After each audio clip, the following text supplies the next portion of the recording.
How's it going? Welcome back to Green Hill Gaming, where I share my passion of video games with the whole wide world. In this live stream, I will be playing Sonic the Rabbit. Yes, you heard correctly.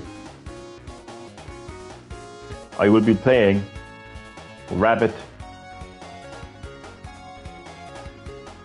Sonic in Sonic Superstars.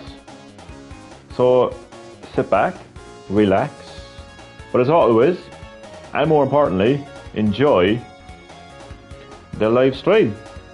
Okay, so if you get the deluxe edition, either physically or the digital deluxe edition, or if you upgrade to the deluxe edition, either way, no matter how you get access to the deluxe edition, you'll get a lot of goodies.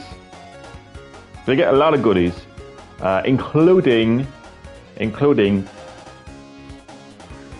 Rabbit. Now, a little history lesson behind Rabbit. Originally, Sega and Sonic Team wanted Sonic to be a rabbit. So that original design was included with Sonic Superstars Deluxe Edition. I mean, with full modern visuals, so you can actually play one of the earliest designs for Sonic that never originally made it to the game in Sonic Superstars. It's a nice, lovely bonus actually. And on top of Rabbit, you also get access to Lego Knuckles, Tails, and Amy, and you get a digital soundtrack and art book, and you also get Mecha. Is it Mecha? Mecha Sonic bot in battle mode. Yeah, so those are the contents of the deluxe edition of Sonic Superstars. There he is, Rabbit. So yeah, as I mentioned earlier, when Sonic Team and Sega were developing the original Sonic the Hedgehog, actually before they were developing it, actually, when they were brainstorming, for ideas, for what the main character is going to look like and be called. Originally Sonic was actually going to be a rabbit, and that design has made it into the deluxe edition of the game. So yeah, I'm going to be playing some Sonic Superstars as Rabbit. Hope that you enjoy the live stream. So I completed the game already. Main story, trip story, and the last story. But the last live stream, when I was showcasing Lego Tails, Knuckles, and Amy, I had completed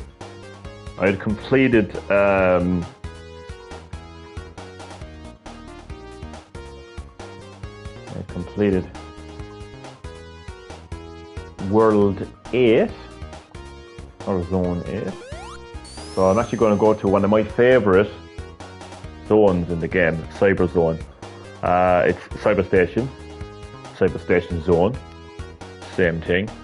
Oh, I love it. I love the design. It's really nice.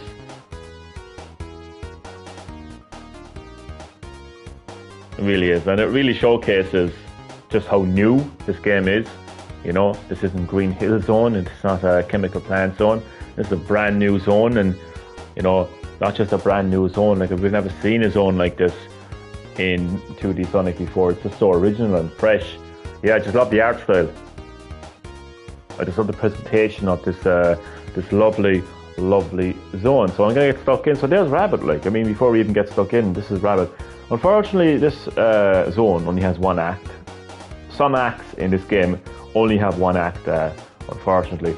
But I mean, with Rabbit, you are literally, you actually literally are playing a piece of history, essentially.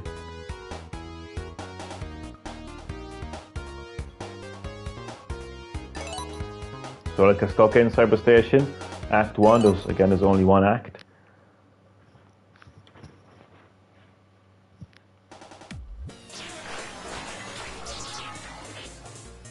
So yeah, I mean, listen to the soundtrack. It's Cyber Station. So it's obviously the theme of the zone is basically the cyber world.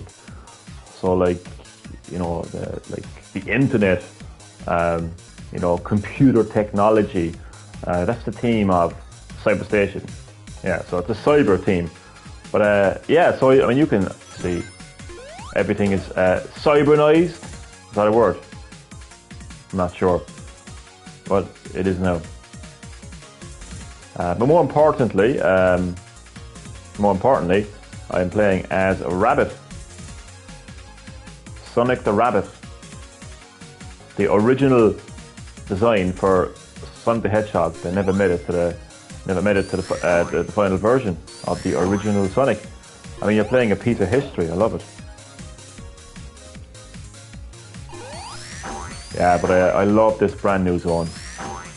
I think it really it's a pity that we play this zone so late in the game, because I think they should have opened the game actually with this zone. I mean, look at this.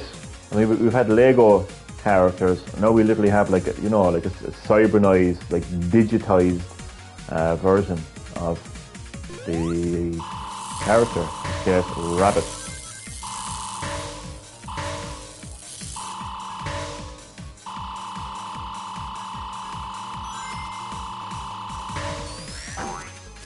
Yeah, I think if they opened the game with this zone, this would have given players the feeling right away that they're playing a brand new 2D Sonic.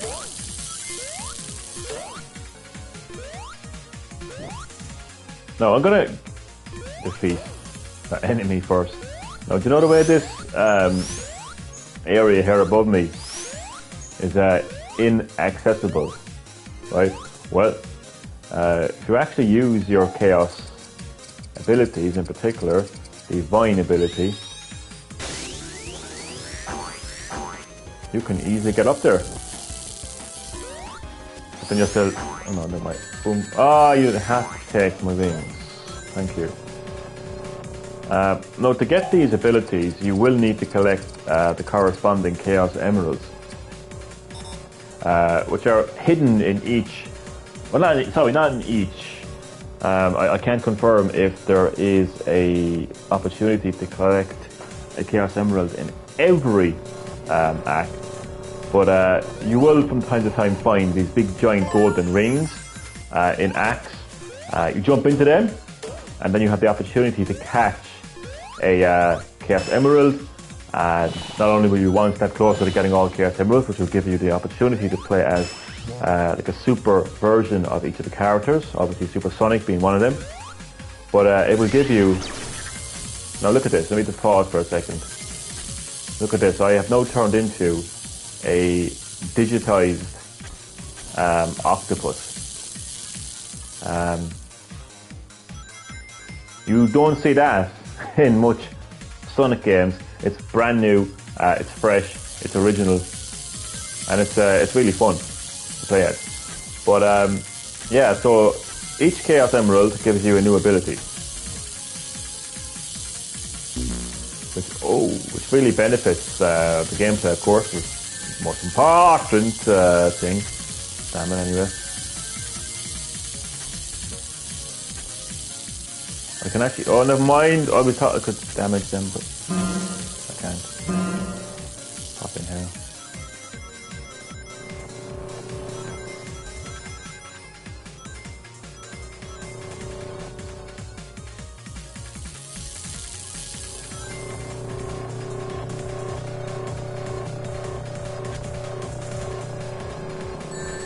Ah! Oh yeah, so I actually forgot, but if you actually press X, or whatever console you have, I'm saying X on PlayStation, you can actually you can do an attack, so you actually can damage the enemies. Just here we go again with digitized rabbit. Yeah, I just think all you need to do really is look at this zone, and you can just tell straight away that you are playing a brand new 2D Sonic. I mean, like if you're playing Sonic Generations and you're playing on Green Hill Zone, you don't feel like you're playing a new Sonic game. You feel like you're just playing the same Sonic. Look at the way Rabbit just looked at the screen. How dare you? How dare you insult Sonic Generations, Johnny? Well, I just did, but and it's the same with Sonic. As much as I love Sonic Mania, and I absolutely do, that what's really weird. I don't know what rock I was living under, right, when Sonic Mania got announced. I really don't. But I only first heard of Sonic Mania, like, properly when the Nintendo Switch was being presented to the world. I say presented because it was after the original reveal. It was the January 2017 presentation in Tokyo. Oh my god, what a moment that was. I was up at like 4 o'clock in the morning on a snowy morning. It was freezing. And there was me like in my pajamas, work the following day and all, watching the presentation for Switch. What a moment that was. I remember I was in work the following day and I was steaming clothes. I was working in a charity shop, and one of the things that would be brought into the charity shop was clothes. And I remember steaming the clothes. I was like half asleep and I burnt my hand. No, one of the games that got announced for Switch was Sonic Mania.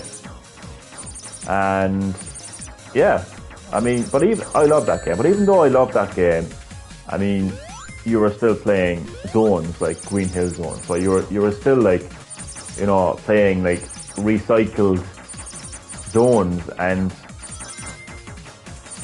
so even though it was a fun Sonic game, and I did have a few new Sonic. No, actually, let me just. Okay. I'm gonna fall and have some rings.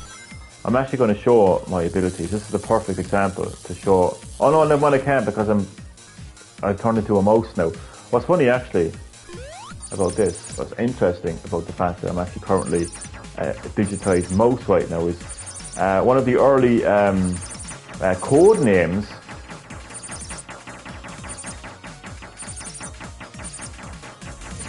I keep getting this mixed up. For Sonic the Hedgehog was actually Project Needle Mouse. Oh, I'm gonna die, aren't I? Any rings back there that I can get? Yeah, Project Needle Mouse. And you know, here I am playing as a mouse. Now don't come in here. You have, I think well, okay, I'm dead. This part, I don't know, I always struggle with this part. Because you have to memorize the route, you know. But yeah, I mean, so Generations and Mania, they're all good, fun Sonic games, but unfortunately, they tend to like recycle a lot of zones, so you tend to feel like you're not really playing a new Sonic game. You're kind of playing a kind of like, you're kind of, see the thing is, Sega and Sonic Team played it so safe, didn't they? Like they played it so safe, like they didn't really want to kind of, you know, take chances and, you know, change the design or, you know, introduce a new zone. But this is the complete opposite. Oh, damn it. With Sonic Superstars. And yeah, all you need to do is have a look at this one stage here, zone here, and yeah, you can see straight away that this is 100%. Ah, yep. 100% brand new 2D Sonic game. I've been stressing that point probably too much on this channel. But that's me all out, you know what I mean? I tend to repeat myself a lot, really, so I'm sorry about that. And it gets stressed a lot too when I play games, especially Sonic. Why did I just fall for that again? No. See, I don't like this part. It bugs me, it irritates me. You know what? I'm going to get some rings on here because I need some rings. This isn't the right way to go, by the way, but well, I can kind of go there if I wanted to, because you know what? If I go straight up, is it? I don't know if it's the second one or the third one. I don't know. Oh yeah. Sorry, I wanted to share my little excitement there. But I mean, just want to point out again, like the main character, the main attraction of this live stream, which is Rabbit. Sonic the Rabbit. It's weird because I keep calling him Sonic the Rabbit and then I call him Rabbit. You know, so it depends on how you want to look at it. You can call the character Rabbit, or you can call the animal Rabbit. I think it's probably fun to still call him Sonic, which is kind of like, you know, appreciate that originally he was going to be a rabbit. So I may change from calling him Rabbit to calling him a rabbit as we go along.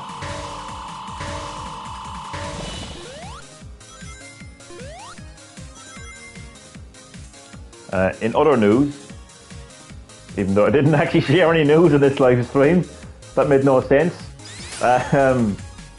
Video game news. See that the new Call of Duty, was it Modern Warfare 3? Really don't care, to be honest. Even though I'm going to talk about it. I'm such a hypocrite. But I see that it still made the UK, it still topped the UK video game charts. So any game that tops the UK video game charts, you know, is considered to be a success. Now you can compare the game with previous games and say it didn't sell. Well, I've heard that before. You know, I have heard that before. I have heard Call of Duty games not selling as well as, you know, a previous Call of Duty game. So that's not new, okay? That's not new. But also what's not new, and this is the point that I'm trying to make now when it comes to this new Call of Duty game, even though most of the maps are recycled, but anyway. And it's the fact that, like, in spite of its fans, you know, saying, this is complete trash, all the maps are recycled, you know, this is so bad, this is absolute, you know, crap, you know, why would anyone want to buy this game? It still sells. Now, it's a bit early in the day to be vulgar, but what the hell. The Call of Duty fans are like dirty sluts. You know, they know they shouldn't be like degrading themselves. You know, they know they shouldn't be like having like, you know, random sex, you know, 5 times a week, you know, with dirty strangers, you know, but they still say, give it to me harder, you know. And in this case, it's like, give it to me harder, you know, Call of Duty. Give it to me harder, Activision, you know. So no matter how much they, like, realise that it's a, like, terrible game and it's worthless, then they will still come back for more. And I just find that quite it's interesting. I'm going to jump into this blue portal to take you to one of the special stages, because there's this special stage and then there's a special stage where you have the opportunity to get the Chaos Emerald. But in here you have an opportunity to get a few medals actually. It isn't just one medal, you can collect, you can collect medals, but if you fall into the red zone then you're done. It's a nice twist on the original special zone. It's not the exact same. I know I spoke earlier about how Sonic Superstars has brand new zones and doesn't reuse any of the earlier zones. But this special stage is, you know, kind of like, it's basically like a redesigned version of the original special stage. But I think that they got it perfect. I think Sonic Team got this game perfect. I mean, because it has enough originality to, you know, to make it a brand new Sonic. But at the same time, it does have enough in it to kind of like make you feel at home. You know, what's this boss battle again? What's up, Dr. Robotnik? Do you see what I did there? Oh yeah, it's Metal Sonic. How does this work now again? Because it's been a while. Oh, I see. Right. I'll get this ready.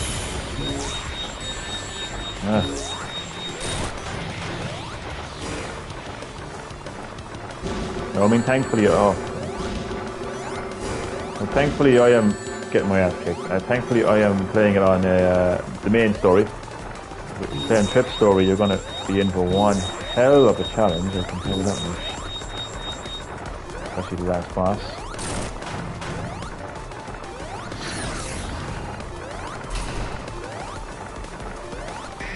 But like in saying that, I mean, you're still going to get it. You're still going to get a challenge because we were on the 9 of 11 zones, so it's still going to be tricky.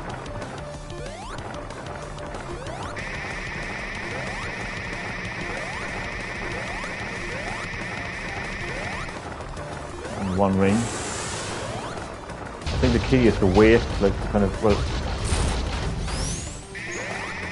oh no, I'm thinking of the final boss of the game, of the main story, in which you do have to be patient when you're. I like how this game kind of gets you ready for the harder bosses as we go along. Did I get him? I got him. But that's a nice background there. I like this. Such a nice zone. Definitely one of my favourite zones in the game. This and the one where you're essentially from the start of the act to the end of the act, you're actually like going. It's a side scroller shooter basically. Oh god, I forgot about this. Oh no, it's not over yet. I genuinely forgot about this.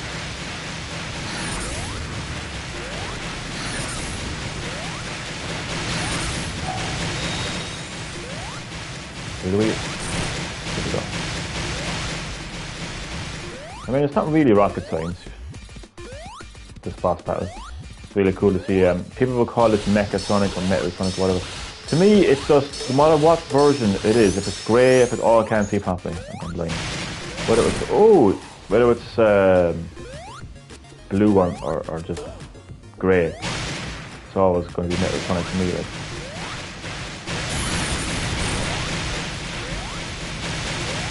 Go my clones. Well, I got one hit in there. Clones anyway, at least. Too bad. Oh, I can't see properly. I'm not even joking with that. I'm sure I'm going blind, not even joking. Doesn't matter, because he's dead.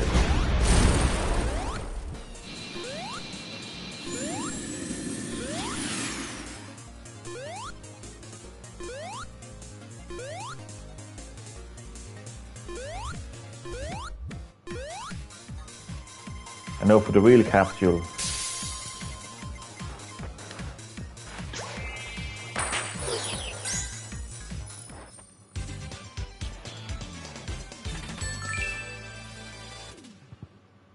Another giant fat penguin. This game features lots of giant fat penguins. Oh, is that a penguin? It's not a penguin. It's a bird. Still fat though. Still fat.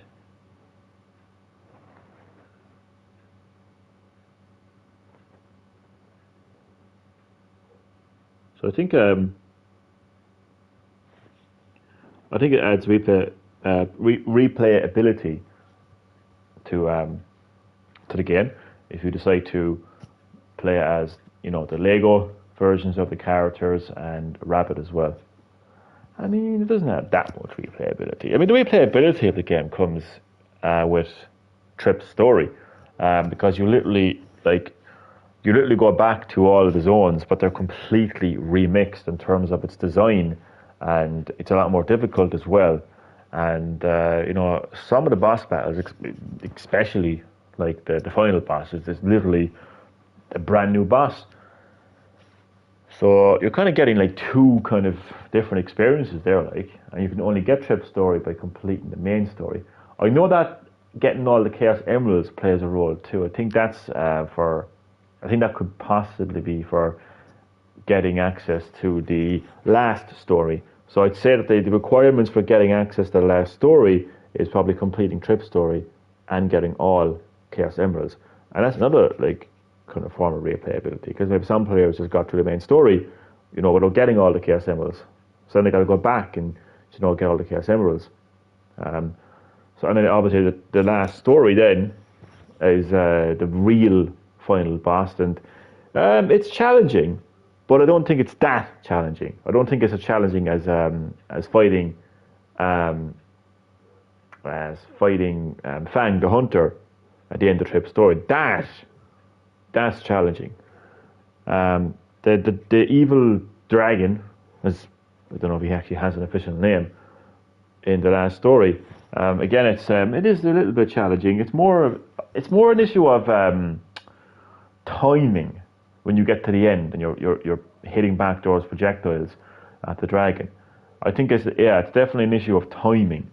Obviously, make sure that you're collecting rings as you go along, and watch out for Tails and Knuckles, because they will like kind of like fly across the screen from time to time, and they will leave behind them a trail of rings. And you get more rings, like basically like the more you stay on that character. So yeah, I mean that to me is not really, you know, challenging as such. It's just more kind of like, yeah, it's timing. You have to time it. So yeah, there is replayability. The battle mode, which is which is an online multiplayer feature, you can play it offline as well. Unfortunately, there is literally nobody playing it. Okay, maybe not literally, but there's not enough people playing it like worldwide to garner, you know, enough support basically. So you will not basically find any people playing online, because it's just so small. Like the amount of people that are playing the game online is so small. I hope that companies like take this into the hell. Act 1? Huh? What do you mean Act? Oh yeah. I got a bit confused there for a second. I was like, I did Act 1 already. So this is Zone 10. Second last zone of the game. Frozen Base. Perfect for this kind of time of the year. I know it's not quite Christmas just yet, it's not even December yet, but look, there's Christmas ads on television already. A lot of retailers have designed their stores, have decorated their stores with Christmas decorations and put out, like, you know, Christmas stuff as well. Like, so, you know, I think it's good timing. But I think developers should look at, you know, the kind of like, I spoke about this now a few times. Here is the game is notifying me to use this ability here, the all-seeing eye, and it allows me to see hidden platforms.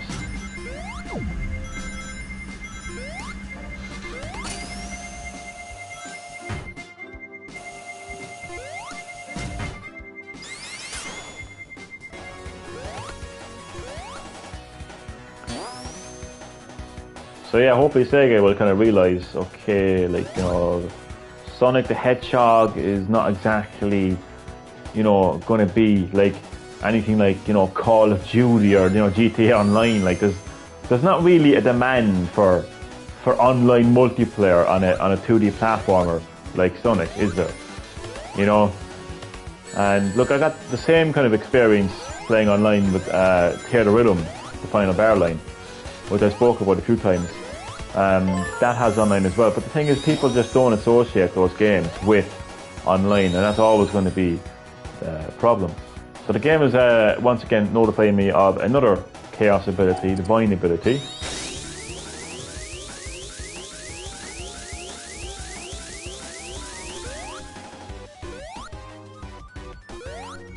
Not quite sure why, because there doesn't seem to be anything up there, but nonetheless, unless I got whatever was up there already, possibly. But it is a very useful ability, Divine ability, because it will get you to areas that you wouldn't normally be able to reach without the ability. Once again, the game is notifying me of the all-seeing eye. See, that platform wouldn't normally be visible. And you can see that I've reached an area that has 5 medals because of that useful ability. And for anyone who's just joined the live stream, I am playing, of course, of Sonic the Rabbit. Yeah, I'm playing as a rabbit because this is a character that is exclusive to the deluxe, the deluxe edition of the game. So in case people didn't know, Wacky Wacko definitely knows. My good friend Wacky, how are you doing today? As always, man, you are very welcome to Green Hill Gaming. I was just saying there that for people who may not know, when Sonic Team and Sega were originally, brainstorming for the original Sonic the Hedgehog, they had a rabbit design for Sonic. Sonic the Hedgehog was originally going to be a rabbit. That, of course, didn't make it to the final game. But now with Sonic Superstars, of course, if you get the deluxe edition, you will be able to play it as Rabbit Sonic. So you're basically playing a piece of history. Hey! Oh no. Yeah, you're playing a piece of history. Yeah, right now I'm on Frozen Base, which is the 10th act of the game. So basically, I'm getting a bit of kind of replayability here, by playing through the game again as these new characters. They don't add anything major to the game. I don't really think there's any gameplay improvements by playing as Rabbit, but it's nice though, nonetheless. Sonic used to be a rabbit before he became a hedgehog. Exactly.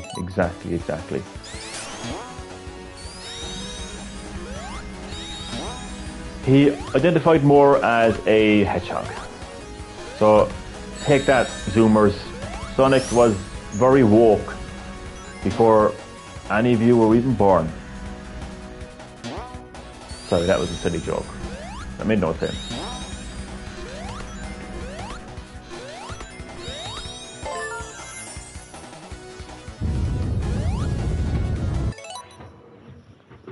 Weirdly, Eggman wasn't a villain. Oh yeah, I seen the early concept art for Dr. Robotnik. It's in the. You can actually unlock that art in Sonic Origins, which was really fun to see in the early days of the game. Yeah, he has this pajama type hat or cap or something, doesn't he?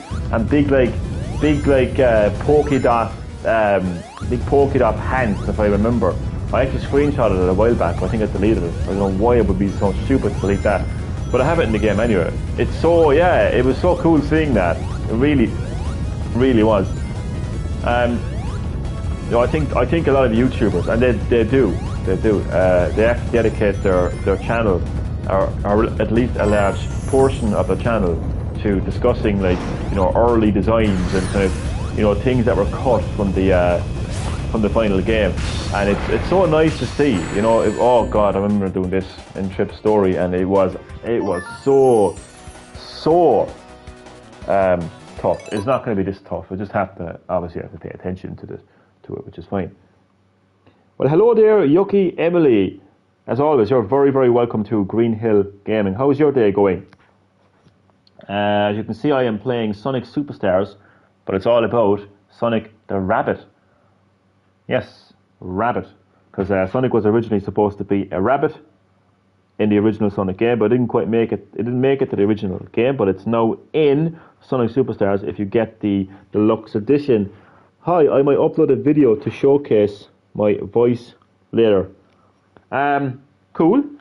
You're going to showcase your voice. You're right to. Showcase that voice.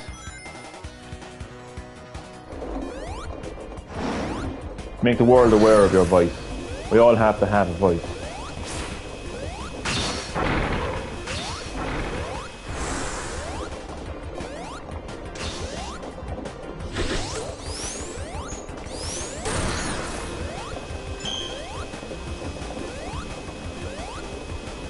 Yeah, it's nice that I can kind of relax a bit now fighting him. Well, I say relax. but I can relax a little bit more fighting this guy on main story difficulty, because fighting him on trip story is insane.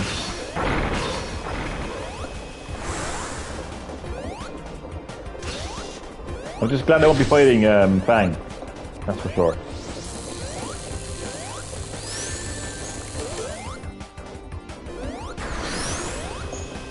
Just missed him. If you don't know, this game on PS5 actually supports 3D audio, which you wouldn't really expect, like, for, I don't know, you wouldn't really expect it for like a platformer, would you? You'd expect it for like a kind of, you know, like a, I don't know, I can't quite put it into words, but you just wouldn't expect it in a game like Sonic anyway. But it actually does support 3D audio.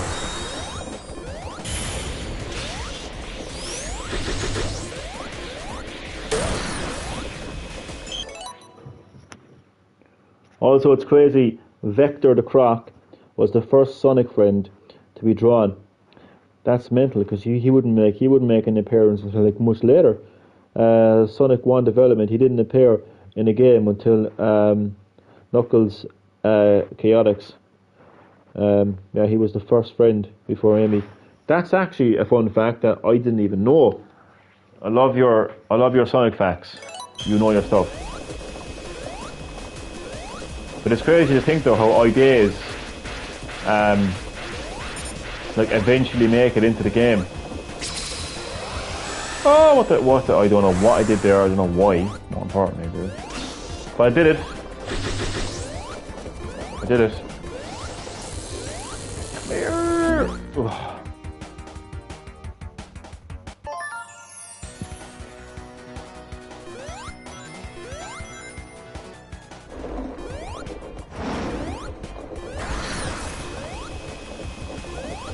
I'm not sure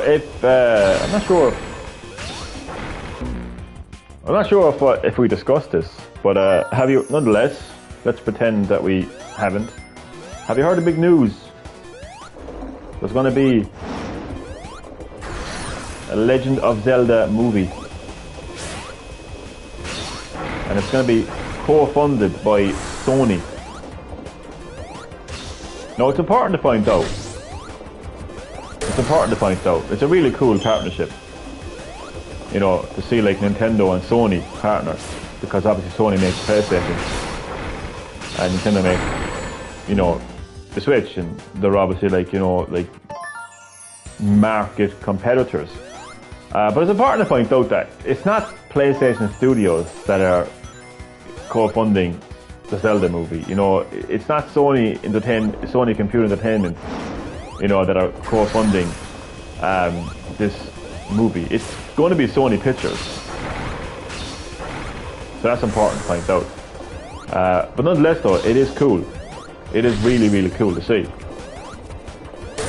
And it's also interesting that Miyamoto is going to be heavily involved in the movie. He's going to be like teaming up with a guy called Avi.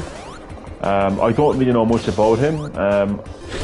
He's mostly kind of made like Marvel movies, I think, and yeah, so I'm not quite aware of him. Some people online don't like him, but some people online also don't like Paul Anderson, and I love his movies.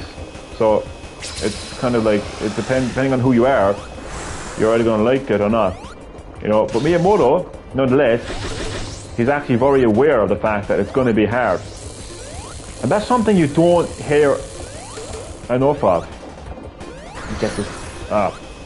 I mean, I don't remember Paul Anderson ever coming out and saying it's going to be hard to make a Resident Evil movie, or the guy who directed Welcome to Raccoon City. They were like so confident, and in some cases cocky, particularly the director of Welcome to Raccoon City. They were so, this is going to be the most accurate, what do you say again? The most faithful video game adaptation or something. Or it's going to be a faithful adaptation of the Resident Evil series, something along the lines of that. Anyway, we don't know how that happened. Yeah, buddy. Last time I checked, the Raccoon City incident and the Mansion incident took place 3 months apart, and they weren't happening in one night. Last time I checked, Leon S. Kennedy wasn't a scruffy Hispanic. Yeah, we won't go on about that all night, but yeah. So it's nice to know like that, like Miyamoto is kind of aware that it's going to be challenging. You know, that he's not going into it saying, you guys, you're going to love this, it's going to be absolutely amazing. Do you know what I mean? So that's really, really kind of nice to see, I think, you know. I heard about the movie Existence, it's interesting. I think, yeah, the word is definitely, the word that I would use anyway is definitely interesting. Yeah, I agree. It's interesting to see like that, you know, collaboration between Sony and Nintendo. But again, like it's not like, you know, it's not like, I know we associate like PlayStation with Sony, but like Sony is a company who make other things, you know. Movies being one of them. So it's going to be more than likely, well, not more than likely, it's 100% going to be Sony Pictures that are going to be co-funding it. Like it won't be PlayStation Studios. You're not going to see the PlayStation Studios logo popping up on the screen, you know, before the movie starts. But outside of all that side of things, you know, like the business side of things, and you know, the collaboration and all that kind of stuff, like, I mean, as far as like a Zelda movie, yeah, that's actually interesting to see, like, what it would be. I think it's confirmed to be live action, which some people are not happy with. But look, man, you can't. That's to be expected. That's to be expected. You can't make everyone happy. So look, I'm in the process of having like a Facebook rant about the guest fighters in Mortal Kombat 1. I feel like they're niche. I feel like they have a niche audience, as opposed to the previous guest fighters in Mortal Kombat, which were all, you know, part of mainstream franchises, like Freddy and Jason and Alien and Predator and Terminator, and you know, you've got people that are like, hey, I love Omni-Man, so therefore you're wrong. You know, like you might like Omni-Man, but it doesn't change the fact that it's a niche fucking franchise, buddy. But yeah. So I'm aware that like you can never make, like, no two people are going to be the same, and you can't please everyone. That's life. Hey, that's life, as they say. Well, hello there, my friend Nicole. As always, very, very, very welcome to Green Hill Gaming. Welcome to my Sonic Superstars live stream, where I'm now playing as Sonic the Rabbit, the early concept for Sonic the Hedgehog that never made it to the game. Hope you're having a good day. Hope you're all having a good day, and I hope you enjoyed the live stream. Yeah, it was surprising that it was live action. I think the whole thing was surprising. The announcement was surprising. And also a fun fact is that these two guys, Avi and Miyamoto, they actually discussed this movie for 10 years, an entire decade. So yeah, can't keep everyone happy. Some people aren't happy with the live action. But look, I mean, well, I suppose when you consider the last time that Nintendo made a live action movie, you consider what that was. Yeah, I can understand why people would be a little bit worried. But like, I don't know, maybe it just makes sense to Nintendo to make a live action.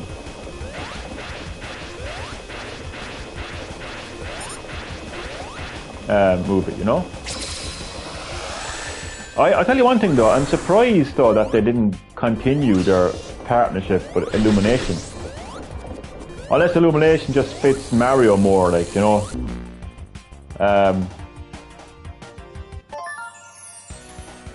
But it's so early as well, like, it's so early on, like, we don't really know anything about this. We don't really know how, you know, we don't know what this is going to become, you know. We really don't.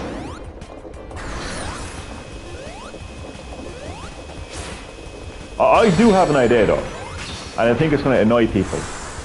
I don't think people would agree with me, which is okay, because that's life. I don't expect everyone to agree with my opinions. I want people to have their own opinions, to be original, to be themselves. I like people for being themselves. So, I actually, for years, I actually really hated Final Fantasy: The Spirits Within.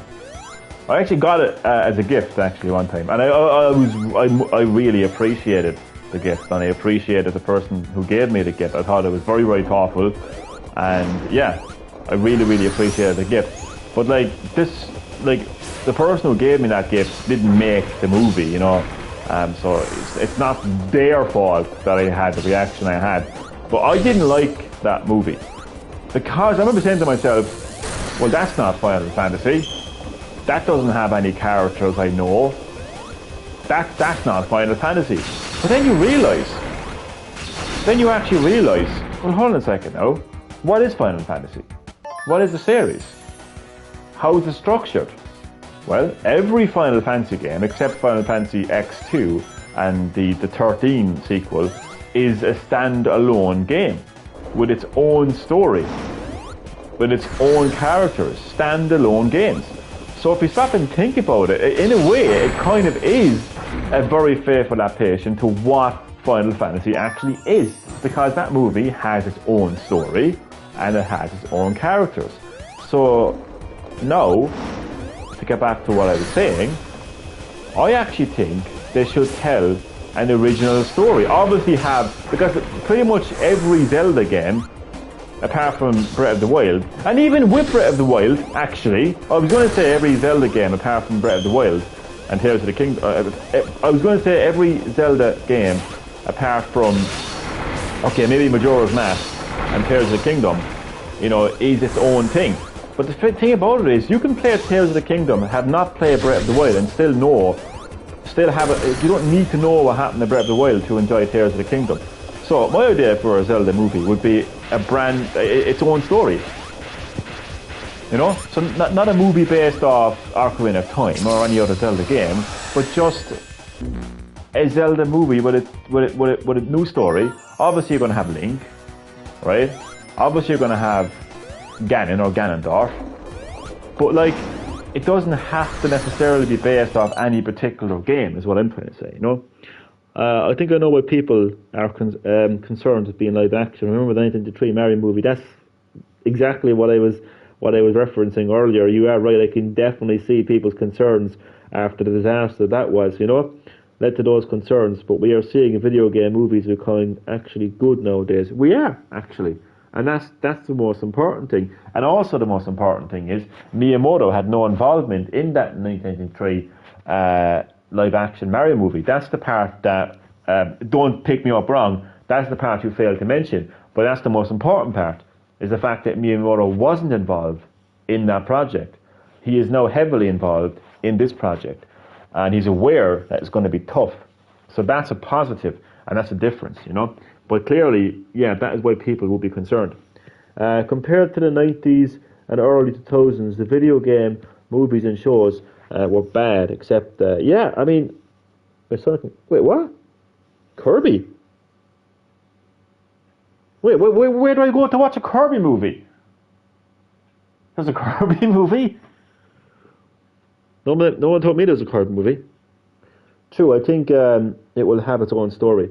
I really do hope it has its own story. I think it would make more sense. I mean, I think that would be a fantastic adaptation, because think about it, like, I mean, it would be like playing. It would be like you are experiencing a new Zelda experience, but on the big screen.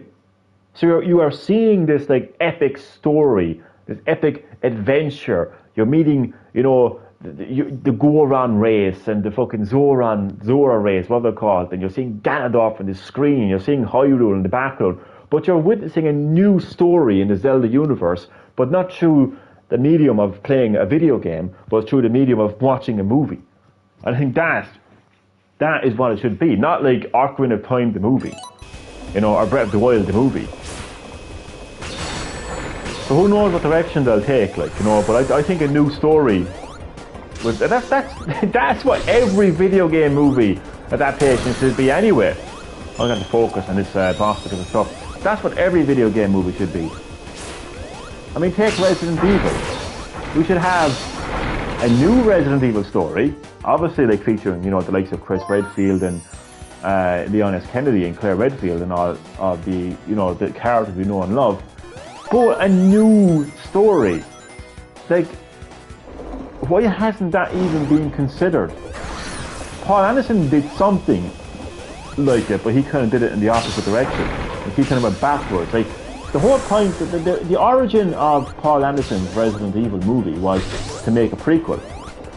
And you can see that in the movie. It makes perfect sense. It's a prequel. We find out, and correct me if I'm wrong, and I probably am wrong, but I think that movie came out before Zero. I don't know if anyone can confirm that, but I'm pretty sure that Paul Anderson's original Resident Evil movie came out before the GameCube Resident Evil Zero. And if I am correct on that, then that means that Paul Anderson actually originally created a prequel to Resident Evil before Capcom did. Because what he wanted to tell was what happened, you know, in the mansion lab. You know, how did the T-virus, you know, get into the mansion? How did it, you know, the whole thing, like, how did the virus, you know, come to be, and all that kind of stuff, like, you know. So that's kind of where it all kind of originated, you know. And of course, it was leading up to the Raccoon City incident as well. So I think it's more fun to have a video game adaptation that tells a new story in the Resident Evil universe, instead of making it a one-to-one, you know, retelling of a game that we already played. And let's face it as well, and I will read your comment in a moment, okay? Don't worry. But I just think the most important thing to focus on here, and I think that not developers, but the directors should be focusing on this, and that is, stop aiming the movie at newcomers. Just ignore them. With all due respect, if they want to go to the cinema and watch this movie, let it up to themselves. But don't be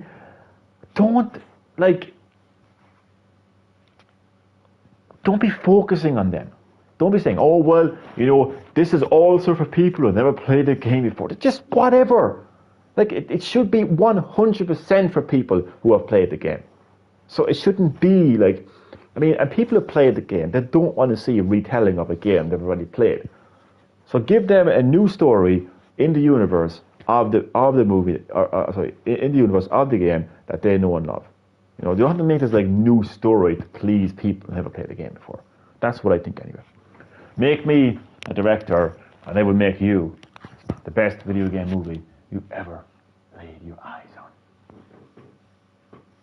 on. I said movies and cartoons. Kirby had a cartoon in... Kirby had a cartoon in the 2000s. Oh, the one that they brought to the 3DS eventually. Oh, that one. Oh, I do remember that, alright. I enjoyed that, actually. I was watching that on my 3DS, actually. Oh, God. I regret selling my 3DS, to be honest with you. I do remember that. That was actually cool. It was funny as well. So that was originally a cartoon. I don't remember ever coming across that on like TV, like when I was growing up. That's interesting. It was considered the best Nintendo cartoon at the time. I agree, to be honest with you, because the shows were media. Yeah, I actually do agree with that. God, I missed that cartoon. We'll be right back at you. Ah, that's a blast from the not so distant past, but still. Hello, Tails. Tails like, who the fuck are you? You're not Sonic. Hey, get back here! Who's this guy?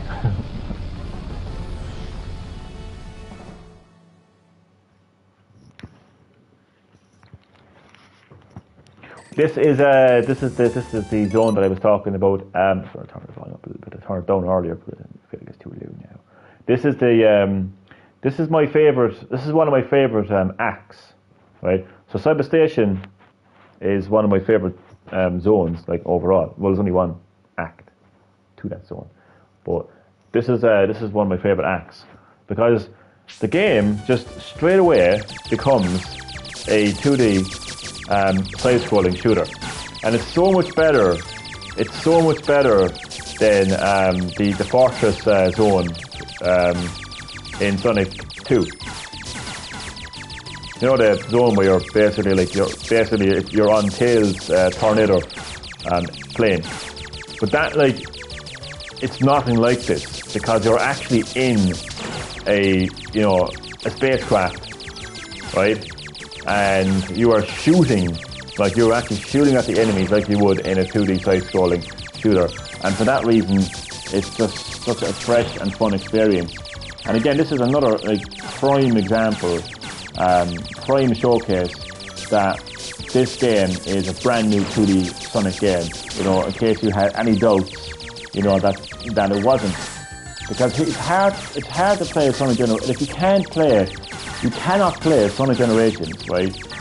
And be playing Green Hill Zone and saying, yeah, this is a new 2D Sonic game. Because it's just recycling, re-releasing the same zones that you played all those years ago. So you don't feel like you're playing a new Sonic game when you're playing Generations. And Mania, even though it does have, a small amount of new zones, the majority of the zones, like Generations, are recycled. So yeah, it's hard to play those games and feel like you're playing a new 2D Sonic game. When you're playing this, I mean, look at this. You know you are playing a new Sonic game.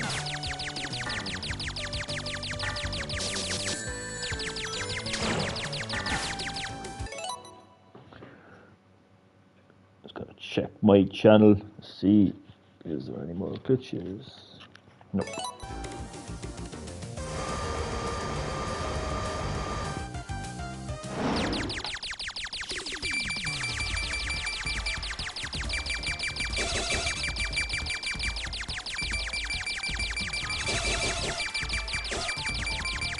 I mean, so look at this boss battle, right?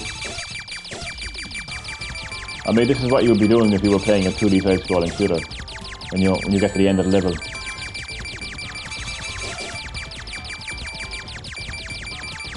I think they should have opened the game with Cyber Station, right? So you can kind of like visually see, right? You can visually see that you are playing a brand new 2D Sonic game. Like they're not opening with like Green Hill Zone anymore, And then this should have been, I think this should have been part of the final zone, right? So that should have been Act 1 of the final zone, So opening and closing with just two like brand new zones, from the point of view of visuals and gameplay.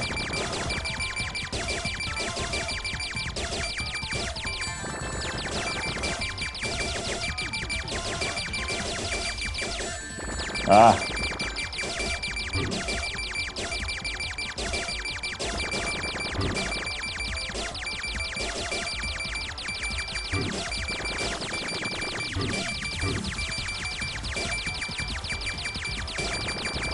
Well, how earlier I spoke about how movies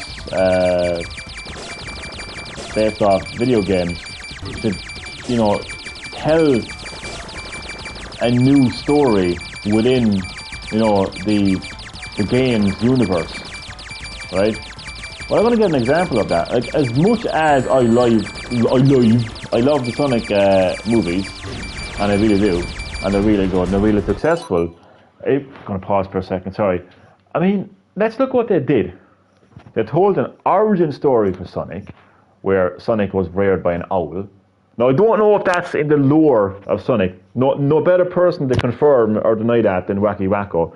But was Sonic reared by a giant owl in the Sonic the Hedgehog games? I don't recall that ever happening on the screen, anyway, at least.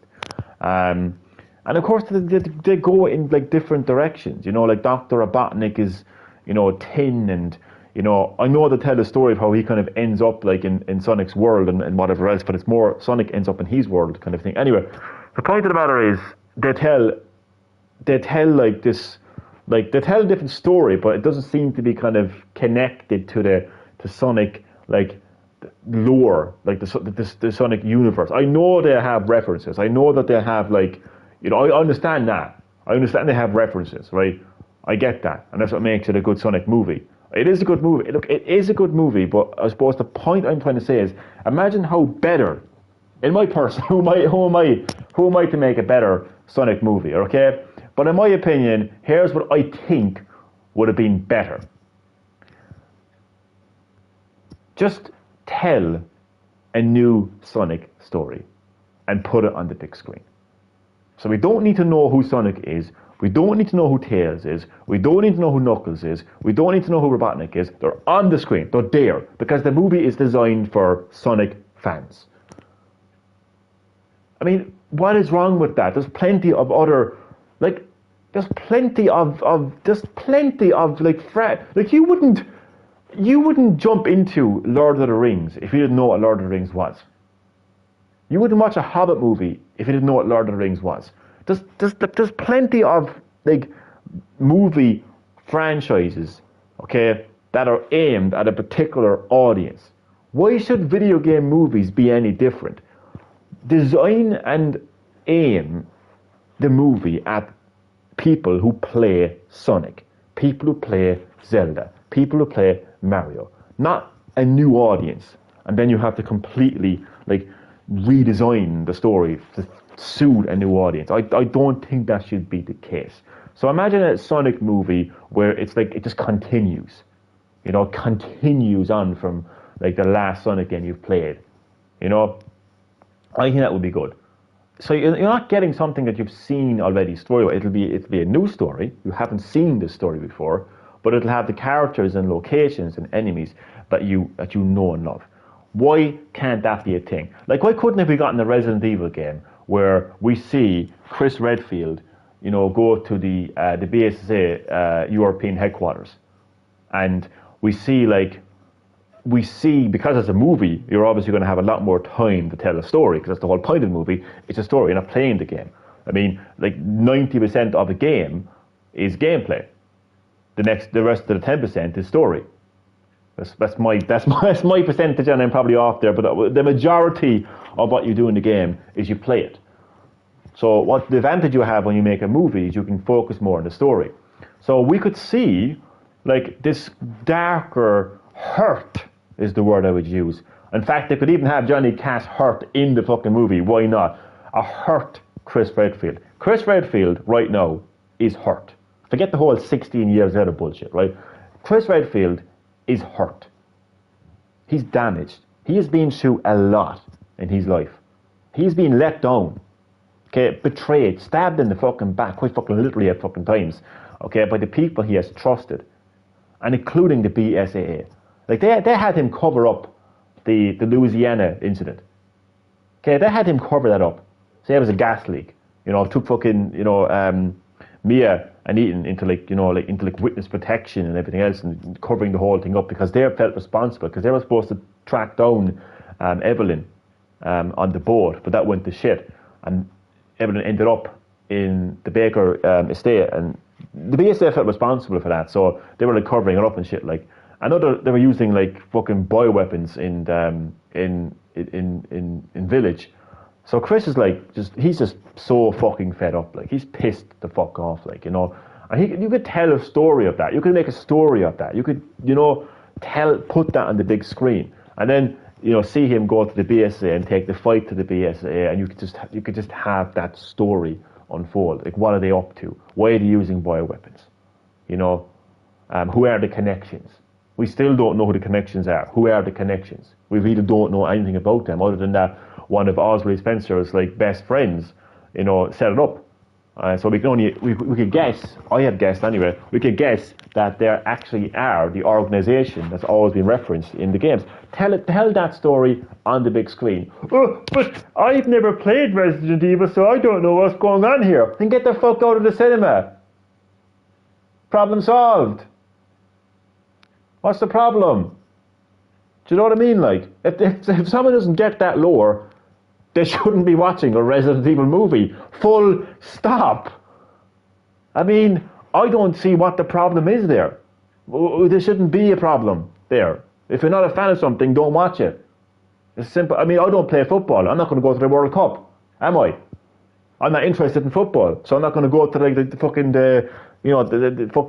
any football tournament, am I? I'm not going to engage in something I have no interest in. So if you have no interest in Resident Evil, why the fuck are you watching a Resident Evil movie? So why should the movie have to be fine-tuned to you when you know nothing about it? When you haven't engaged in it? You haven't bought a Resident Evil game? You don't want to take the fucking time to play a video game? Why should a movie be aimed at you then? It makes no fucking sense. It should be aimed at the people who understand the lore, who love the lore, who respect the lore, and who engage with the lore. Rant over. No. Oh, I'm glad that was actually. Wait a second. That's right. Never doing that in. Sorry. Oh fuck. I actually missed it. Oh, do you know what? I'll actually be right back, and I'll actually read the rest of the comments. I didn't realise how many comments there actually were that I ignored. I'm so sorry. But I'll be right back. I have to do something that won't take very long, and then I'll read the rest of the comments, and then you will have my full attention. I feel bad enough for actually not reading the rest of the comments. I kind of went off on one. I just gotta pause.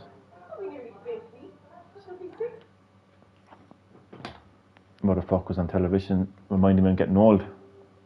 Cunts. Okay. What did I actually miss? Okay, so I beat the main campaign of Superstars and I enjoyed the game, but I don't like the final boss. It reminds me of Sonic 2 final boss, but worse. And I have. Do you mean like the dragon? The evil dragon? I think he's okay. It's the timing that's the pain in the ass there. Fang the Hunter in Trip's story. That's a final boss that pisses me off. That's right, never doing that in the old Sonic games. No, so they haven't. So Sonic didn't have a big owl raising him. So why the hell are we sitting there watching a big fucking owl wearing Sonic in a Sonic movie? Then it's ridiculous. Like, I mean, they should have just told a story that was based off like a story that is new. Right, a new story. Like, I mean, the thing is, this was telling an origin story. If Sonic had become best friends with an owl, that's fine. But to tell this origin story, there was no need to tell an origin story for Sonic. Basically, the movie universe is way different than the games. But this shouldn't be. That's the problem. The movie universe. There shouldn't be a movie universe. That's the point that I'm actually trying to make here. Is there shouldn't be a movie universe. There's a video game universe. Okay. Well, no, sorry. That's okay. Let's look at it. Okay. Let's look at it from this point of view. Okay. Let's take away, the video game universe. Let's take away the title of like video game or movie universe. Let's look at it as a universe. Let's look at Resident Evil as a universe. There is the Resident Evil universe. Okay. There is the Resident Evil lore. There's the characters. There's the locations, and there is the lore. Okay, so you've got the Umbrella Corporation, you've got Raccoon City, you've got Chris and Claire Redfield, you've got Jill Valentine, you've got the Raccoon City incident, the Mansion incident, so on and so forth, right? You've got all of that big, massive Resident Evil universe. Okay, so, okay, now, let's look at it from this point of view, okay? You have video games that tell the story of Resident Evil and continue the story of Resident Evil, and people can experience that universe through the art form of a video game. Playing the video game, survival horror, action horror, whatever, and I couldn't go into that right now. And then, on top of that, you have movies, which also tell a story based off that universe. Like, yeah, that's like that is how I would describe it. That's how I would describe it. You have the universe, the Resident Evil universe, but you have different ways of different options to interact with that universe. And the thing that pisses me off the most, as you heard, is the fact that you've got this annoying situation where movie directors who are, adapting a video game to a movie seem to pander more to people who don't even know what Resident Evil and Sonic is. That just annoys me so much. So there shouldn't be a separate universe. There shouldn't be a separate movie or a separate, gaming universe. Now I know, like Marvel, has the Marvel comic universe and the Marvel cinematic universe. I know we have the Marvel Insomniac universe for video games, but that's not the same thing as, like, I'm talking about adapting a video game, to a movie. And look, everyone does it differently, but I just think when it comes to video games, what you should have is use a movie as another way of experiencing Resident Evil. I think it's the easiest. I think it's the easiest solution. And because we all know that people don't like Paul W.S. Anderson's movies. We all know people don't like the director of Welcome to Raccoon City. We all know that people don't like the Netflix series. Okay? And even some people don't like the CGI because they're a bit OTT with the action. There's all different issues that people have. Okay? With the movies. But I honestly think the best solution is to just tell a new story, but base it entirely in the universe. Then you're going to get people that are going to say, "Oh, but Johnny, then it means that this is canon." And yes, it does mean it's going to be canon, and it should be canon, and keep it canon. It doesn't matter. It doesn't matter. It does not matter. It just means that we have two completely different ways of experiencing Resident Evil. I see that as a good thing. And I swear to God, if my life wasn't a failure, I mean, if I was in a position right now, like if I was like an influential director, fucking movie producer, whatever else, I could call the shots and make this happen. I would make this happen in a fucking heartbeat. And I wouldn't care. I don't care if there was somebody above me or below me, right, that had an issue with that. I wouldn't care. I would just rock it right through them, stick to my idea, and make it happen. And I can guarantee you it would be a success. I can guarantee you people would like it. See, things, sometimes I feel like Vince McMahon here now. I just got a weird, like, I remember years ago, like, Vince McMahon was, like, talking about, like, you just don't know you like it yet, kind of a thing. I'm doing this for you just don't know you like it yet. Now, obviously, Vince McMahon, in more recent years, hasn't clue what the fuck he's doing. But before, he had this vision of something, right? If you don't know who I'm talking about, Vince McMahon, obviously, like, he's, fucking wrestling, all that kind of shit, right? He had an idea in his head to do something, and he wouldn't care if someone else didn't like it. In fact, if he had an idea for a character or a gimmick, and the character didn't like it, the gimmick didn't like it, Vince would say, "Look, you just don't know it yet, but this makes sense." And most of the time it did. And this is what I'm trying to say. Like, I know in my head, I know in my heart and soul, right, that if Hollywood or Netflix or whoever went in the direction that I'm talking about with a video game movie adaptation, it would work. Imagine, I'll give you the perfect example. I will give you the perfect example. Okay? Now, this is not going to happen because of the structure that Marvel has with the Marvel Cinematic Universe and the Insomniac Marvel Universe. Okay? Thing is, video games have the opportunity to do it because it isn't set in stone. Okay? It isn't set in stone with this. But imagine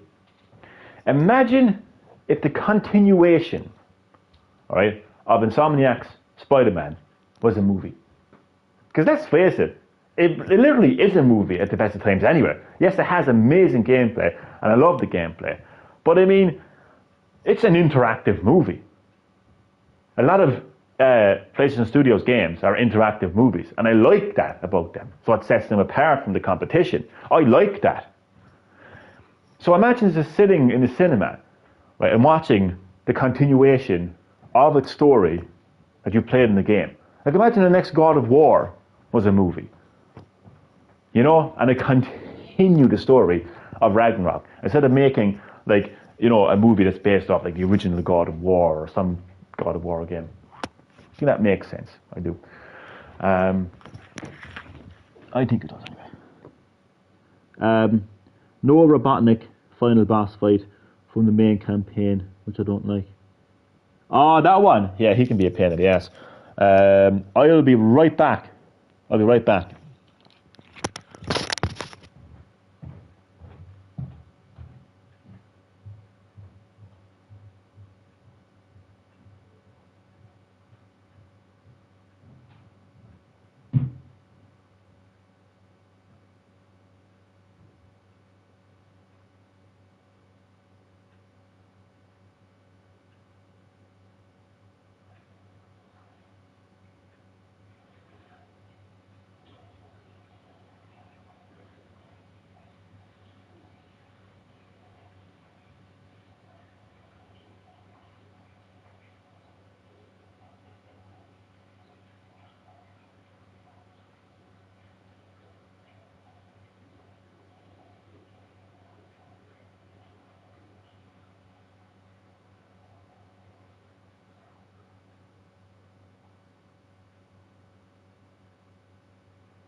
Okay, I'm back. Sorry about that. Okay, so the gameplay portion of the stream is over. Hope you enjoyed the gameplay. I'll keep the final act for another live stream with Sonic the Rabbit. Look, what we do is we go to the home menu so you can see him, just jumping around or whatever else. Or you can watch his cutscene first. Because I feel like I have a bit more to say about adapting. Oh, well, never mind, changing that. I have to... Actually, no, I'll be right back. I'll be right back.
Okay, sorry about that. But Wacky Wacko, I completely understand where you're coming from about that final Dr. Robotnik boss in the main story. He can actually be a right pain in the ass, like, absolutely. So yeah, gameplay portion of the live stream has ended, and I will am I going to Act 2? Oh, it was in Act 2. Sorry. Yeah, I'm going to be going to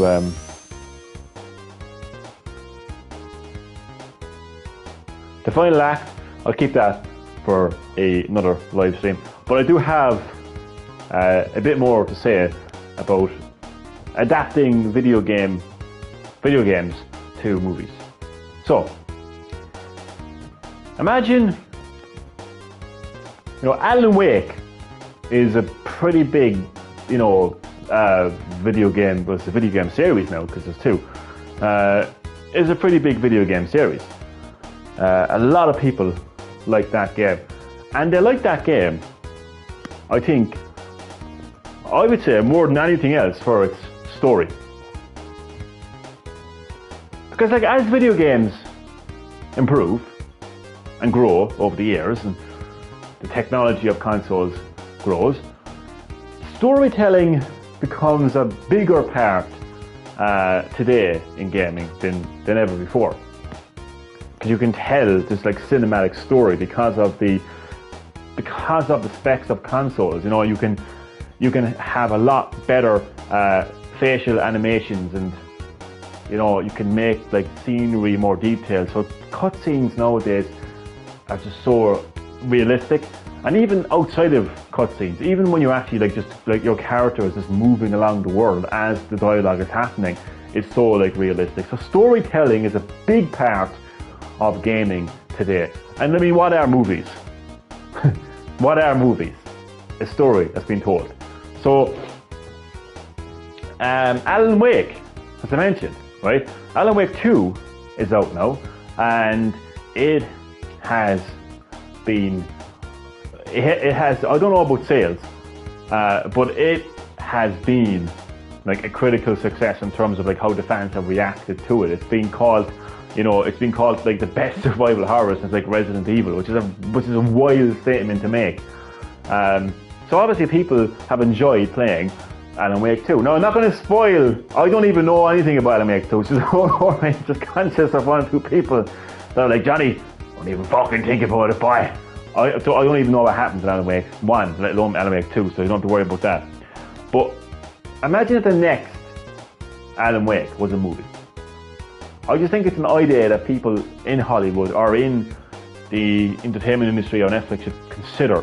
But see, the thing about it is that can only work if there's a collaboration between the developers and the directors. A bit like what's happening right now with The Legend of Zelda. Miyamoto is going to be heavily involved in the process of that movie. So that's the most important thing I think that needs to happen if that is to happen. If we are going to start to get movies,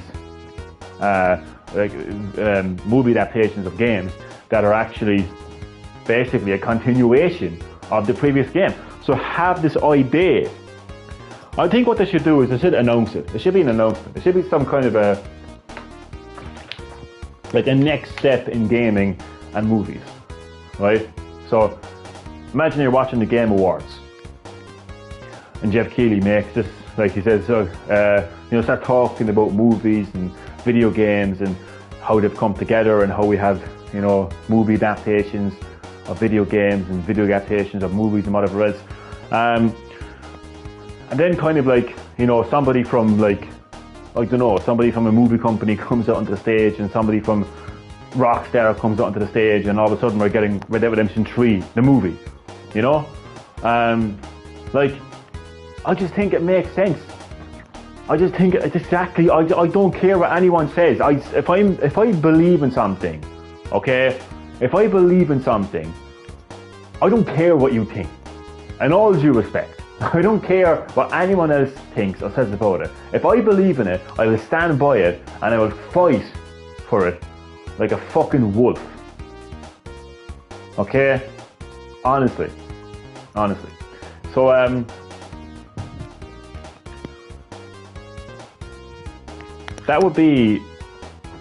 just think that would be a very interesting idea. I mentioned there Red Dead Redemption 3, the movie. Just imagine that. Okay, look. Okay. Obviously, it means that you're not playing Red Dead Redemption 3. I understand that. But as I mentioned earlier, let's face it. We have to kind of admit, the gaming technology has improved so much that I would argue that, here's the thing, right? I've had conversations with people about Red Dead Redemption 3. Red Dead Redemption 2, okay? I've had conversations with people. And all I ever hear is the story. I very rarely hear something about the gameplay. They do talk about gameplay, but it's rare. If I had to do a study on it, if I had to do a survey on it, I would say 95% of players' experience reaction to Red Dead Redemption 2 is the story. So whether they like to admit it or not, they know that the majority of their experience is the story. So eventually they would actually get on board with the concept of Red Dead Redemption 3 being a movie as opposed to a game. And if that was the first of its kind, if that was the first video game movie adaptation like that, I think it would really kind of propel the idea, and we get to see more adaptations like that.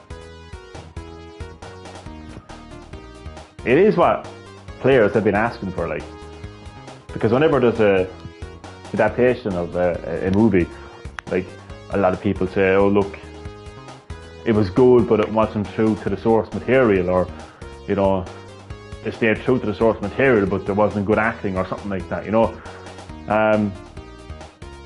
so look, the only solution is to make a video game movie that is a continuation of the previous game.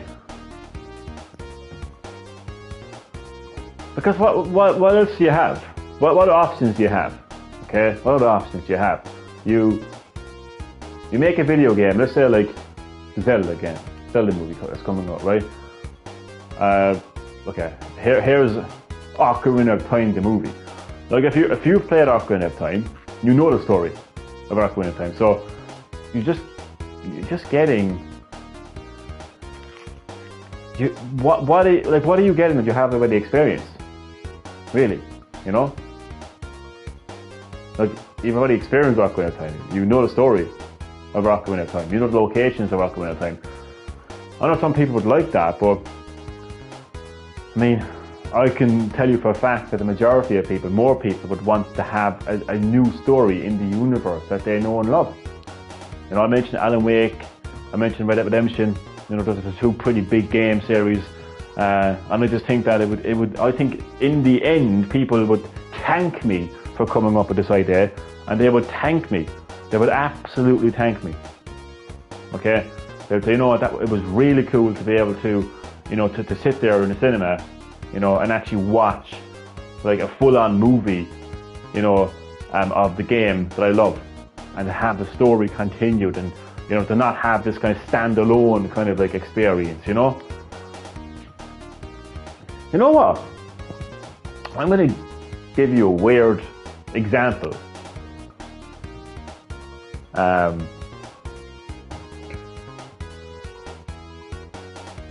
why I think this could be a big success.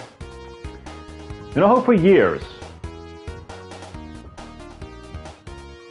home consoles and handheld consoles were separate things? You know, like, and games were released separately on them.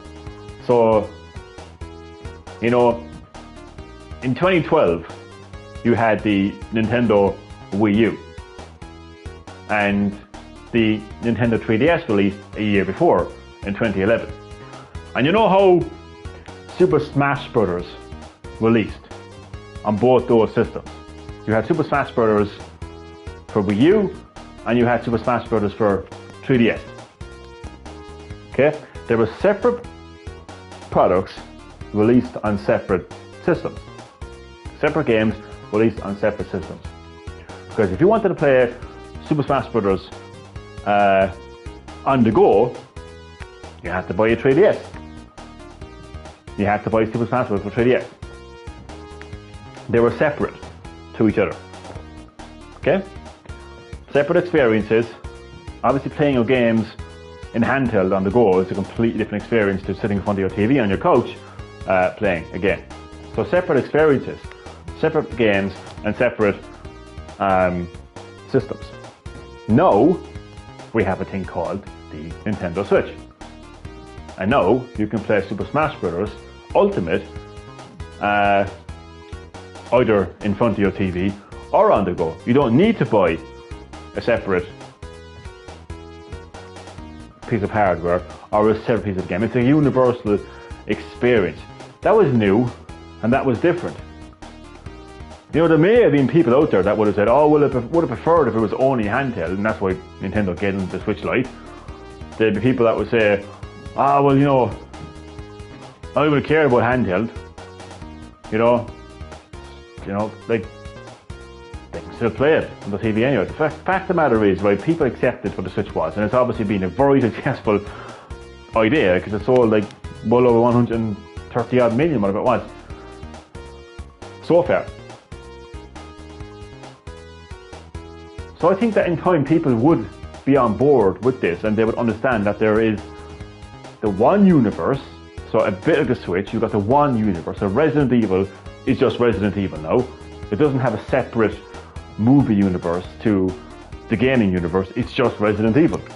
And you can have Resident Evil the video game and you can have Resident Evil the movie. And they coexist with each other. So it doesn't matter, you know, they coexist.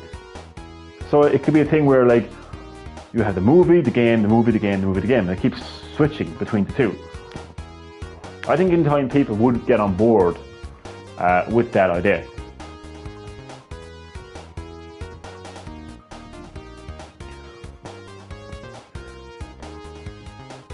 I always love these like random, like unexpected discussion live streams.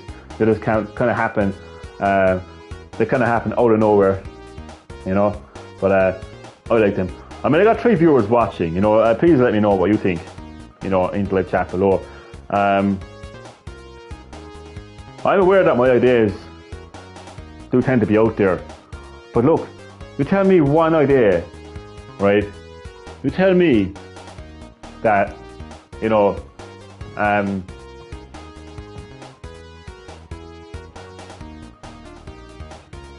Steve Jobs and Bill Gates, you know, didn't have out there ideas. You know, you tell me like Nintendo didn't have an out there idea with like the Wii. You know, I mean, they were pretty out there ideas, but they were very successful ideas, weren't they? You know, people looked at the Wii and absolutely bent over laughing, saying this is going to absolutely flop. And now look at it, one of the most successful video game consoles ever released. You know, so ideas that are out there usually tend to be very successful, because people just have, the reason they're out there, the reason people react to it strangely is because it's so new. It hasn't been done before. It just has to settle, the dust has to settle on what the idea actually is for people. It's like a child, a toddler. You're feeding your toddler, you know, fucking grated fucking carrots or whatever, you know, because obviously you're not young enough to fucking, you know, full on like chew the food, whatever else. And like the child is like, what is this? Like, what is this? You know, the taste is unusual to them, the texture is unusual to them, and they spit it out, throw it away, throw their bowl across the room. You know, I'm not eating that shit, right? But what happens eventually? They eat it, and they crave it, and they want more. Sometimes you have to view your audience like little kids that don't know what's best for them. I mean, if you were fucking interviewed and you were a movie director and you said that, okay, that wouldn't go down too well. But like, I mean, you have to know it in the back of your mind at least. Anyway, that's what I think. They're just kids that don't know what's best for them. They think they know what's best for them, but they don't. I know what's best with my idea, and I know they will eventually get on board with it. Absolutely. If Grand Theft Auto 5, I'll read your comment then, sorry, I won't leave it linger too much. I get that, Johnny, but maybe not, because then they feel like people have to buy both. No, because they become, no. I'm not saying that there's going to be a video game version of Resident Evil and a movie version of Resident Evil. No. Sorry, I think you might have picked me up wrong there. I'm not saying that there's going to be a Red Dead Redemption 3 movie and a Red Dead Redemption 3 game. I mean, there'll be a Red Dead Redemption 3 as a movie. Like, okay, maybe I didn't explain it too well. This is basically what I'm trying to say. So you take the Red Dead Redemption franchise series. Currently they are, well actually technically they are 3, because there's Red Dead Revolver, and then there's Red Dead Redemption, and then there's Red Dead Redemption 2. So basically just said the Red Dead. So we have the Red Dead franchise, right? It's a massive franchise, made Rockstar Games a shit ton of money, it's a huge success, right? Take the Red Dead franchise. What I'm suggesting is that you have not just video games, but movies as a way of continuing the franchise. So you could have the next story, the next chapter of Red Dead Redemption, like what happens next, like what happens after Red Dead Redemption 1, because 2 is a prequel. So what happens next? You know, what characters do we focus on next? What story arcs do we focus on next? Tell that in the form of a movie, okay? Not a video game. There is no video game, it's a movie. You'd basically be experiencing the next part of that story in the form of a movie, no game. But then let's say that the story after that, the continuation after that, is a game. So game, movie, game, movie. That's basically Like, that would be the idea. No, it doesn't have to be like that. Let me just say, it doesn't have to be like that. This is an idea. It doesn't have to be like that where like, you know, you can only experience Redemption 3 story in the form of a movie.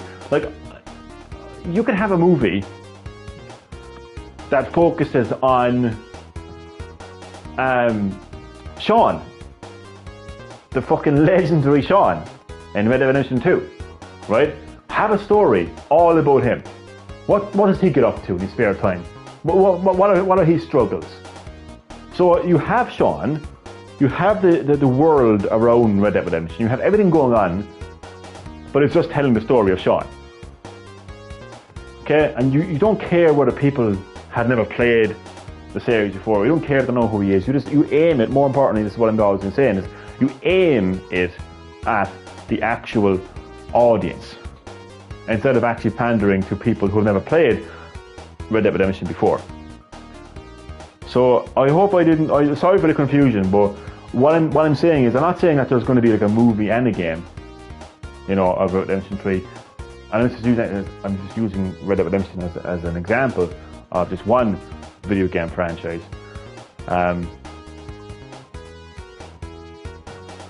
But simply put, my idea is that you no longer separate video game universes with the movie universe. That you just have the franchise, the series, the game. So let's say it's The Legend of Zelda.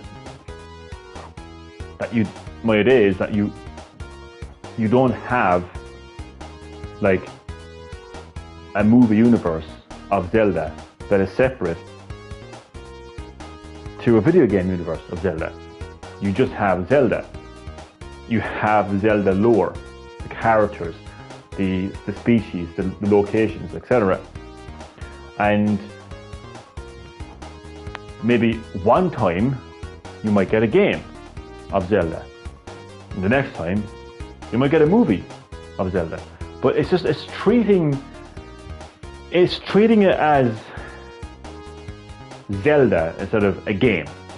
Like, it isn't Zelda, it's a game. Sorry, this is the opposite. It isn't a game, it's Zelda. It isn't a movie, it's Zelda. It's Zelda. You focus on the series, the franchise.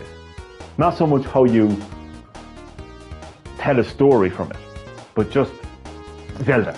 Like, Zelda is what's important, not how you tell its story, or how you give the consumer the experience. That's not important as such. It's that you just have Zelda.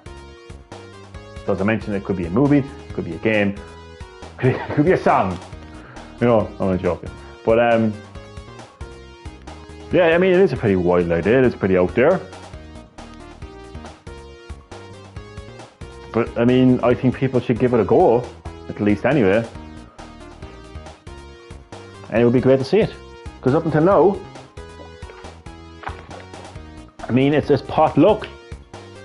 You know, we'll have a video game movie that could be good, and you'll have a video game movie that could be bad. And it keeps kind of going from one to the other and one to the other. And even the ones that are good for different reasons. You know, they could be good, but then again, take Sonic. You know, that Robotnik is, like, people were complaining, including myself, that Leon S. Kennedy in Welcome to Raccoon City was a scruffy Hispanic. I don't think anybody was complaining that Dr. Robotnik in Sonic movie was thin.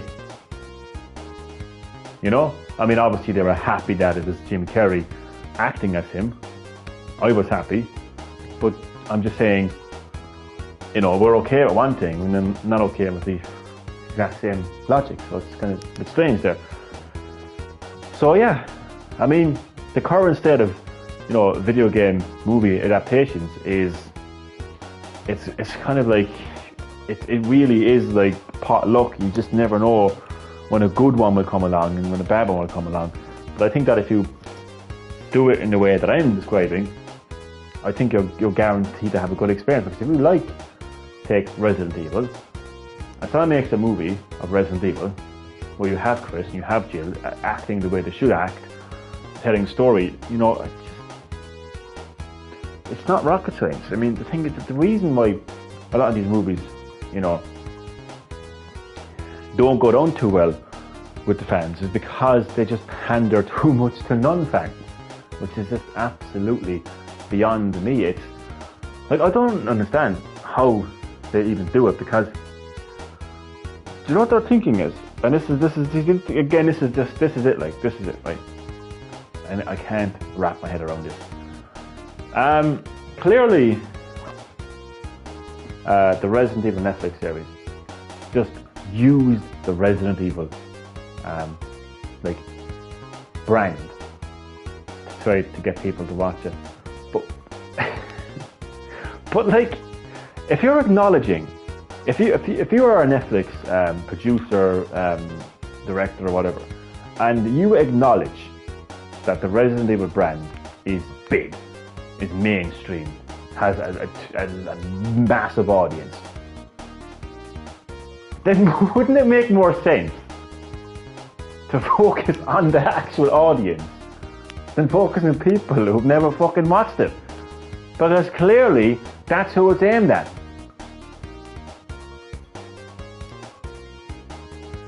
I just find that absolutely hilarious, but at the same time kind of frustrating, you know? Frustratingly hilarious. So yeah, I mean, Resident Evil is a massive franchise, it is a big brand and does have a massive audience, so how about make a movie and a series that's actually aimed at them?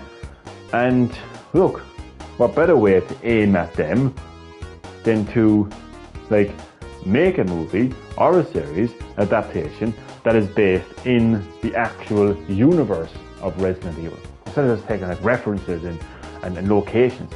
I mean, because like, obviously, Welcome to Raccoon City is not based in the Resident Evil universe. Because last time I checked, the mansion incident and the Raccoon City incident took place 3 months apart from each other. The Raccoon City incident happened 3 months after the mansion incident, and it didn't happen in one night. You know, like they weren't hopping from the mansion to the police department. Okay, so that's obviously, like, that movie is obviously not in the Resident Evil universe. You know? Although I think with a bit of research and development, like, that idea could be put to use, like, you know, and I think it could be very successful. I'm not a video game producer, director, whatever, you know, I'm just a fan, you know, of video games and movies. And I think, you know, I think it's an idea that, like, I think would definitely succeed either way, like, you know, whether I have the experience or the fucking resources, whatever, like, to make it happen. I obviously can't, I'm just somebody with an opinion. So I mean, just, it doesn't have to be so complicated, like, you know. I mean, I gave a few examples, and one of those examples was RDR3 as a movie. Put that out there and see how people react to it. See how people react to it. And I suppose, as I mentioned as well, I think it's very important, is you'd have to have, like, you know, Sam Houser, and you'd have to have the writers, and you'd have to have them heavily involved in it. You can't just hand it over to some random guy in Hollywood who just wants to, you know, fucking, you know, retire, you know, in the Mediterranean in a massive mansion with like 3 Ferraris and, you know, a couple of whores on each side of him. You know, you don't want that person making the movie, you know, because they'll just do what everyone else does, and they'll just try to make as much money instead of actually paying, you know, paying respect to the to the franchise. So look, if you had Rockstar Games that were heavily involved, and Take-Two directors that were heavily involved, the writers, the producers of the game heavily involved, all you really need from Hollywood or Netflix or whoever decides to do it is just a producer, director, you know, all that kind of stuff. You know, to somebody who can make a movie. You know, obviously actors as well.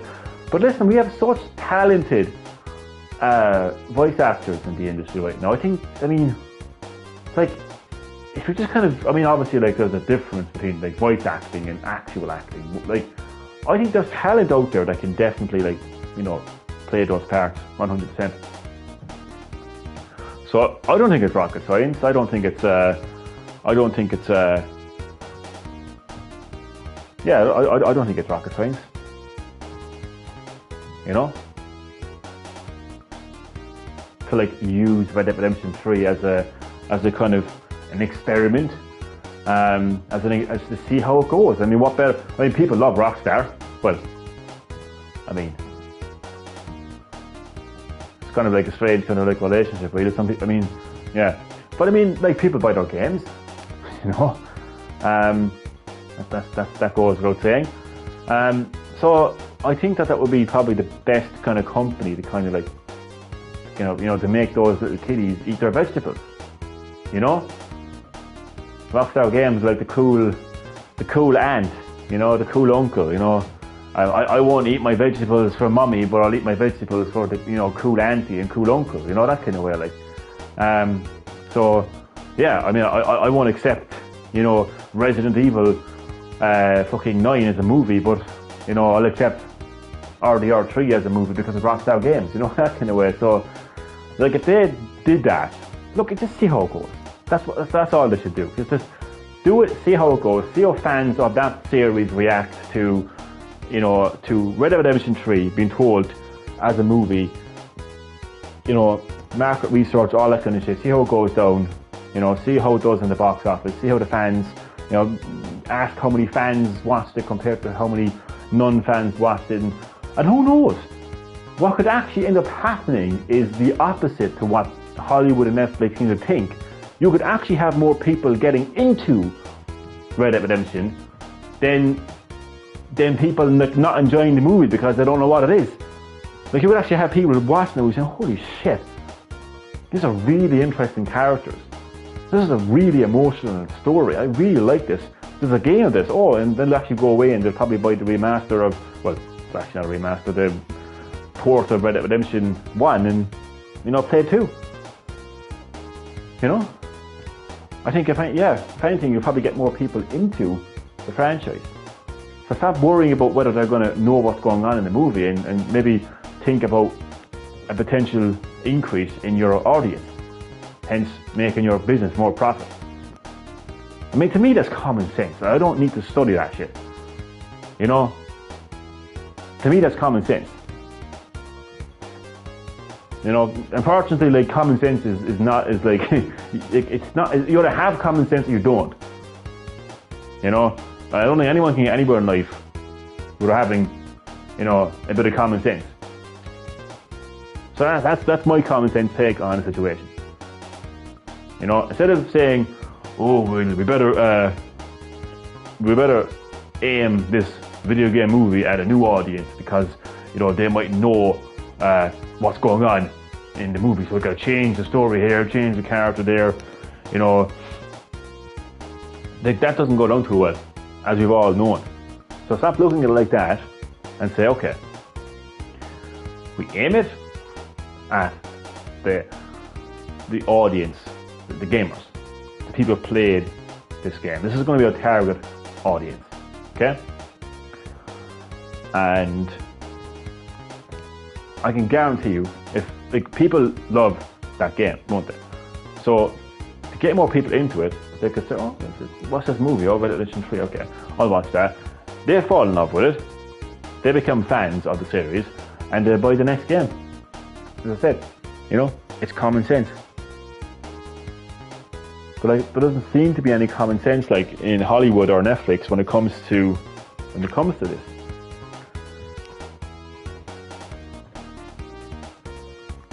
And again, like, it doesn't have to be that extreme, like to the point where like the next Red Dead Redemption is going to be like a full-on movie. Doesn't have to be that extreme. Basically, look, I'm going to have to say this in closing because time is pushing on. Basically what I'm saying is that the next time that somebody decides to adapt a video game into a movie or a series, base it off the actual video game universe and have it canon, okay? Have it connected to the lore. So either tell like a kind of like a standalone story that doesn't have to be like, you know, considered to be the next game, but just a standalone story at the very least that's based in the actual universe. So if something has actually happened in the games, then it should be like, it should have happened in the movies too, basically. That's all I'm saying. That would be a good way to approach a video game movie adaptation. That is the end of my speech. That is the end of my presentation. I will not at this time be taking any questions, but thank you very much for your time. And I will see you all next time on Green Hill Gaming presents ideas for video game movie adaptations.